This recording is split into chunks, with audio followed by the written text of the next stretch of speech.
አርሶ አደር ኪዳኔ ገብረ ዮሐንስና መስፍን ማሞ በከፋ ዞን ቢጣ ወረዳ በበጋ መስኖ ያለሙት የስንዴ ማሳቸው ውስጥ ነው ያገኘናቸው። ከ2014 ዓ.ም ጀምሮ የበጋ መስኖ ስንዴን አልምተዋል። አርሶ አደሮቹ ነዋሪነታቸውን በማራኩኒ ቀበሌ ያደረጉ ሲሆን የጋማላኒ አነስተኛ መስኖ ካናልን በመጠቀም ነው ስንዴን ያለሙት። ያለሙት ስንዴ አሁን ላይ የተሻለ ቁመና ላይ ያለ በመሆኑ ጠቀም ያለ ምርትን እየጠበቁ ነው። ለዚህም በግብርና ባለሙያዎች ድጋፍ ተደርጎላቸዋል። መንቆቸሎች ጋዋቶኒ የበጋ መስኖ ስንዴን የመስኖ ካናሎችን በመጠቀም ከ2014 ጀምሮ ያለማን ነው። ዘንድሮም አልምተናል። ጥሩ ውጤት ነው ያገኘንበት። የግብርና ባለሙያዎችም እየደገፉን ነው። ዘንድሮ ምርቱ ጥሩ ነው። ጋዋዳቾች በዳብ ነው የጀመርነው በ2014 ነው። ጀምረን እስከ ዛሬ ድረስ በካናል ውሃ አማራጭ ይህንን ምርት ስናመርት ነበር። በሞላ ጎደል ዘንድሮ ደግሞ በጣም እንደምታዩት ዘንድሮ የተለየ ነው።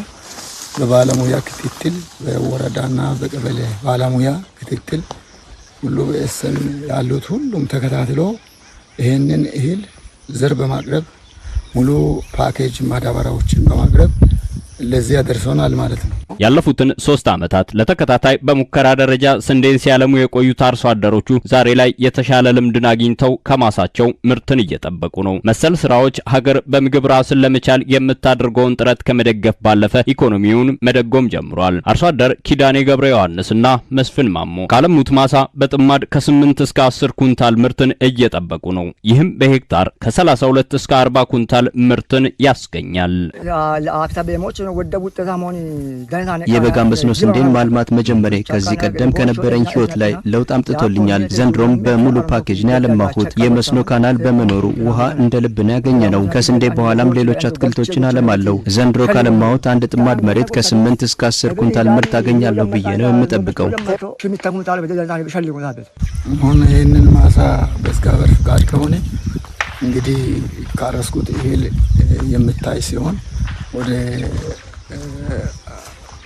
ይሄንን ምርት ለማግኘት እንግዲህ በራሴ ግምት ወደ 20 ኩንታል አገኛለሁ ብዬ አስባለሁ።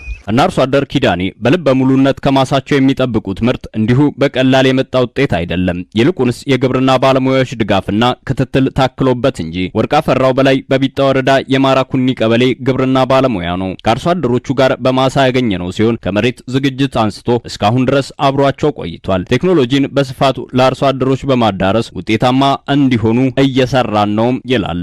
ዴይ ቱ ዴይ አርሶ አደር ጎን በመሆን አዘርቶ ይሄው ከተባይ አስተጭምር ክትትል በማድረግ ድጋፍ ያደረግን ነው ያለነው። ያው ከዚህ ከ13 ኩንታል 416 ኩንታል ምርት እንጠብቃለን። በቢጣ ወረዳ ከቅርብ ጊዜ ወዲህ እየተለመደ የመጣው የበጋ መስኖ ስንዴ ልማት ስራ ተጨባጭ ለውጥን አምጥቷል። በበጋ ወቅት ባዶ ይከርሙ የነበሩ መሬቶች አሁን ላይ በሄክታር 32 ኩንታል የስንዴ ምርትን እያስገኙ ነው። የወረዳው ግብርና ጽሕፈት ቤት ኃላፊ አቶ አብዱ ኡስማን በዚህ ዓመት 243 ሄክታር መሬትን በበጋ መስኖ ስንዴ ልማት መሸፈኑን ይገልጻሉ። የመስኖ አውታሮች ያሉበት አካባቢ ላይ ውጤታማ የሆኑ ስራዎች እየሰራን ያለንበት ሁኔታ አለ። በየዓመቱ ያው ንቅናቄ በማድረግ አርሶ አደሩን በማነሳሳት በክላስተር ሁሉ የማልማት ስራ እየሰራን ያለበት አለ። ለአብነት በዚህ ዓመት ብቻ 250 ሄክታር መሬት በበጋ መስኖ ስንዴ እናለማለን ተብሎ ታቅዶ በአጠቃላይ ወደ 243 ሄክታር መሬት ማልማት ይችላል። ከዚህ ቀደም በበጋው ወቅት ግፋቢል አንድ ጊዜ ብቻ እሱንም ውስን መሬቶችን የሚያለሙት የመስኖ ካናሎች አሁን ላይ የበጋ መስኖ ስንዴ ልማትን በስፋት እየሰሩ ነው። በዘንድሮ ዓመት በቢጣ ወረዳ ከለማው የበጋ መስኖ ስንዴ ልማት ከ7700 ኩንታል በላይ ምርትም ይጠበቃል። ሄክታር 32 ኩንታል እናገኛለን ብለን እንጠብቃለን። በአጠቃላይ ከአንዱ ክላስተር ወደ 460 አካባቢ ኩንታል ስንዴ ምርት እናገኛለን። ይሄ ቀላል አይደለም። ከዚህ በፊት በልግ ጠብቀን መኸር ጠብቀን ወይም ዝናብ ጠብቀን ስንሰራ የነበርነው ምርት አሁን በመሃል በጋ ላይ ማግኘት ቀላል የሚባል አይደለም።